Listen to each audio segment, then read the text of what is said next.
Praise the Lord. I'm so glad you've taken the time to join me once again for Daddy Talk. Now listen closely. Daddy Talk is all about this conversation that you could have with a father. And part of the father's job is to give you an understanding of the men in your life.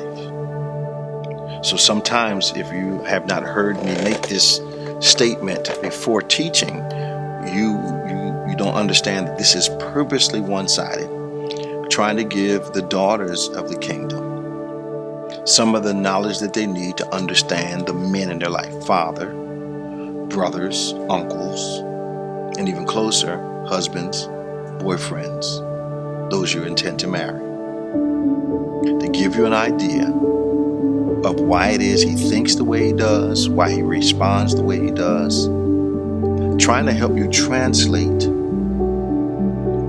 these men that are in your life. I wrote a book some years ago called Dare to Be a Man. And the byline is what every woman needs to know about a man. It was not a criticism of women. It was giving you a roadmap of his mindset, of his emotions, of his reactions, why he thinks the way he does, what he thinks when certain things happen, especially involving the key females in his life: his wife, his girlfriend, his sister, his employer. Why does he think the way he thinks? I don't understand. I don't think I did that much. Why is he reacting that way? So that's what we talk about in Daddy Talk. It's a conversation with the ladies. Men are listening too, but primarily for the ladies, to tell you why he thinks the way he thinks. Did a series some years ago called I Love You, But I Don't Understand You. One of the most popular series in the history of our ministry. And it really spoke to people's lives. I love you, but I don't understand you. So, let's get into Daddy Talk today. Let's see. So last time we were talking a lot about communication, and I talked to you about that when you think before you say something to him, and notice what I said, it is absolutely essential that you think before you speak to this man. All right, so I've talked in counseling appointments. I've heard some ladies say to me that I want to be able to say whatever I want to say to the man in my life. I want to respond. I just want to be able to say whatever's on my mind. Yet, I'm not sure we're always ready to hear whatever is on someone else's mind. So when we say statements like, I want to be able to say whatever I want to say, we're really asking for permission to communicate without responsibility, without accountability, but also with immunity concerning the pain that our words cause. So I say it like this. If someone walks up to you and keeps slapping you in the face every time they see you and says, I'm sorry, the memory subsides a lot slower than the actual pain from the act. If you need to understand that the Bible identifies words as seeds, so what I say must produce a harvest. And in human beings, that harvest is a mindset, that harvest is emotion, and that harvest is a reaction that if the seed was negative, to start to protect themselves from the person speaking. Talk to you about the fact, when you start losing personal conversation with a man, that is the first step to losing him. So I want you to remember now, thinking before you speak does not include planning his response. So you've thought about it a while, but you've already got in your mind what you want him to say in return. Thinking and planning what you want to say does not include or should not include planning what you want him to say. If you want to speak your heart, he also must have the option to speak his. Now,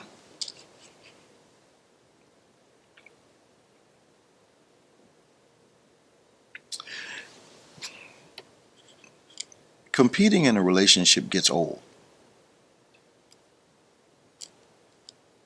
Competition in a relationship is eventually counterproductive. That competitive spirit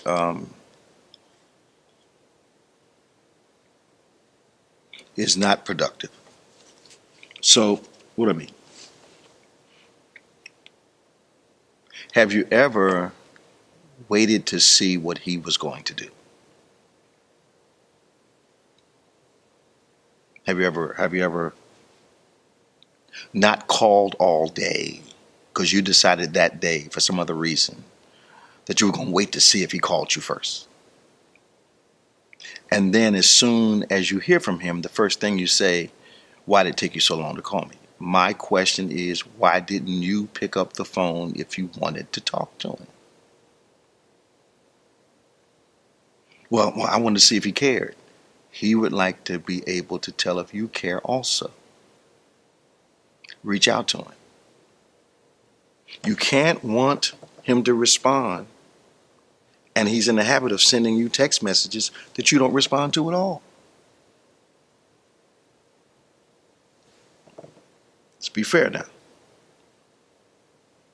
So you can actually prepare to have your feelings hurt by saying to yourself, I'm going to wait and see what they do.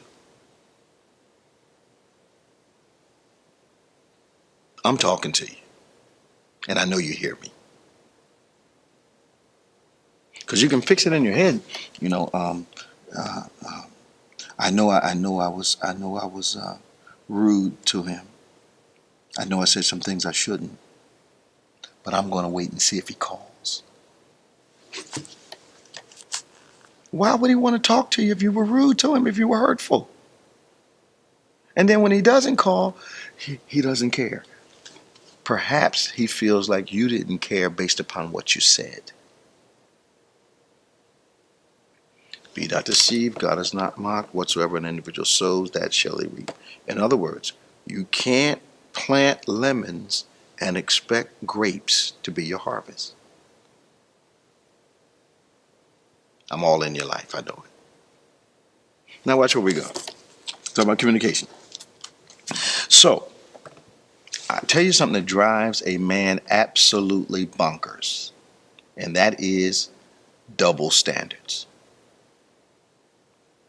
Absolutely drives him bananas if you're asking him for something that you're not willing to give, or criticizing him for something that you're guilty of also.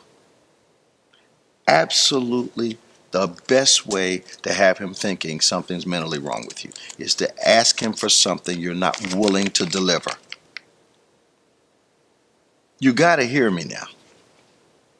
That double standard thing, talking about men as they relate to women, drives guys crazy, but also causes them to change the way they see you. So double standards in any situation changes perception.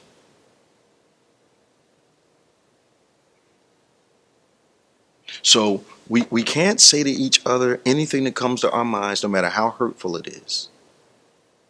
But then make people think that the world is caved in on our heads when the same words are used towards us.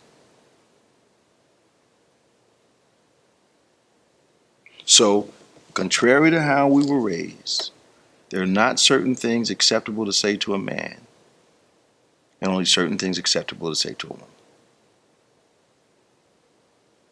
I need you to hear me now. I need you to be clear about this. So, accountability has to be equitable. Responsibility has to be equitable. Watch this. Tone has to be equitable. Words used, there's got to be some equity there. We can't behave immaturely and expect or demand a mature response from everyone else. I say it all the time.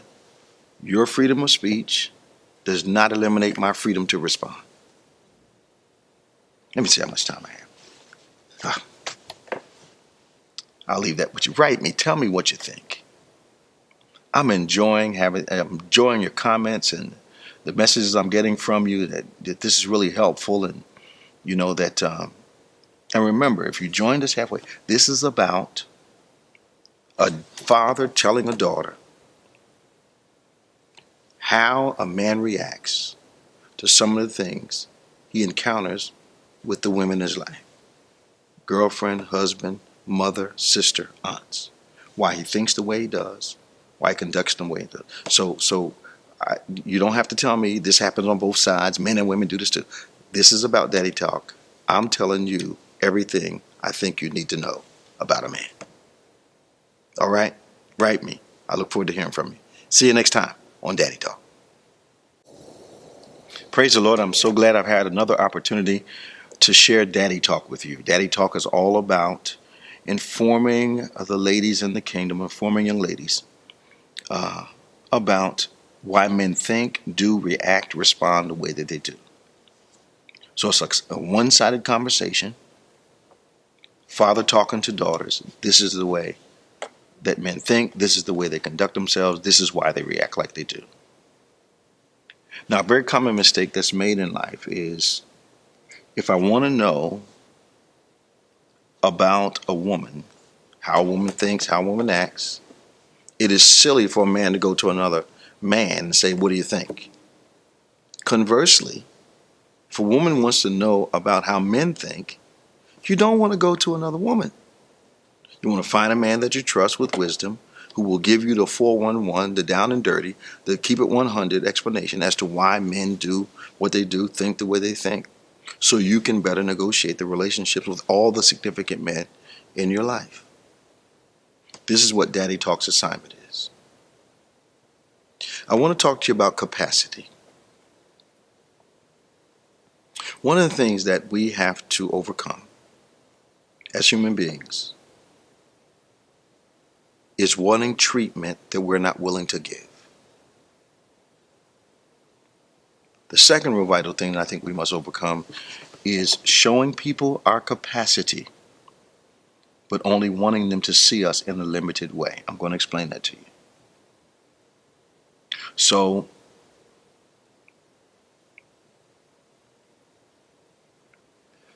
you got to understand, when you show people capacity, how can I illustrate this? So, right now, a person understands you and what they know about you fits into this margin. And then one day, you all have an argument, you go off cussing and fussing, throwing things, threatening to kill a person, blah, blah, blah. But then when you calm down, you retreat internally back to this. But the people around you see you with a different capacity. Now, what most adults selfishly want to do is, I've shown you this capacity, but I don't want you to see me that way.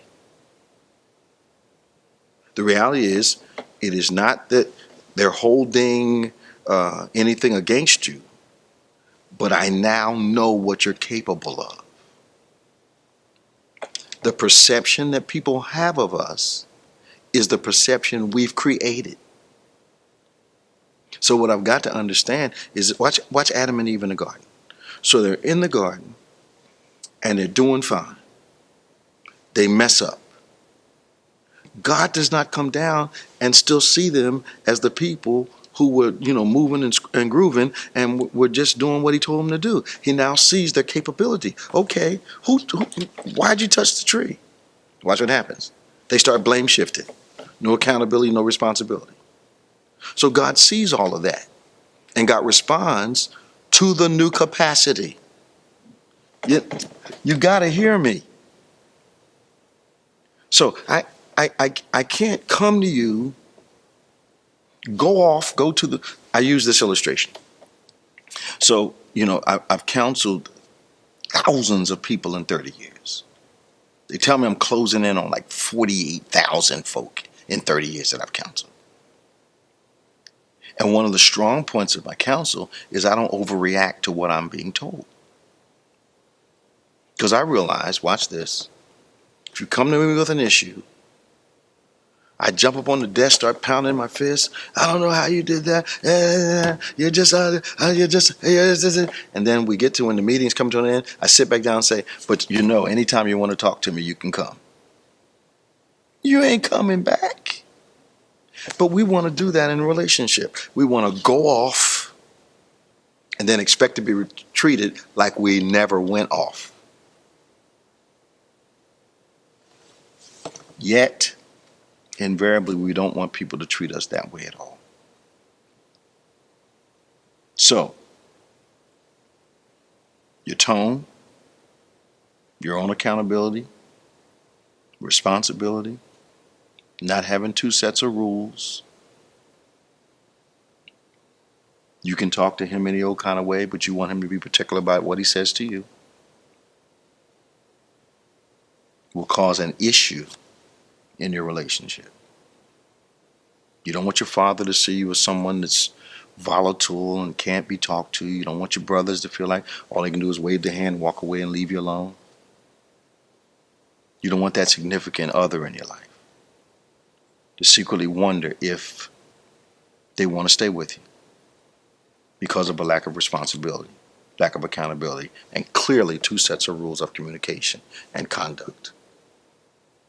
Write me, tell me what you think. I'm Bishop David G. Evans, and this has been Daddy Talk.